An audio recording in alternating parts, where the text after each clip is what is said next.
كتير من الطلبة لما بيكتبوا ليتيشن ريفيو بياخدوا أول بحث يلاقوه على الإنترنت ويستخدموه على طول. لكن الحقيقة إن مش كل الأبحاث بنفس الجودة، عشان كده لازم نتأكد إن البحث ده موثوق فيه.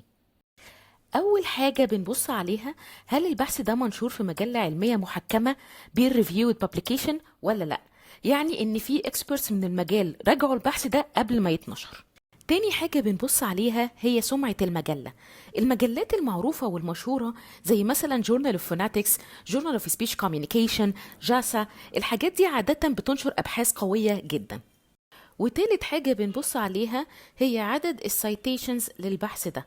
يعني لو في بحث اتذكر في دراسات كتيرة جدا، ده معناه ان البحث ده مؤثر في المجال بتاعنا. ورابع حاجة واخر حاجة بنبص عليها هي سنة النشر. في معظم الحالات الافضل ان احنا نستخدم ابحاث حديثة، يعني مثلا من كده من اخر 5 أو 10 سنين بالكتير. فياريت قبل ما تضيف اي بحث للتيشر ريفيو بتاعك، ياريت تسأل الاربع اسئلة دي. الخطوة دي خطوة صغيرة جدا، ولكن على الاقل هتدي مصداقية للبحث بتاعك.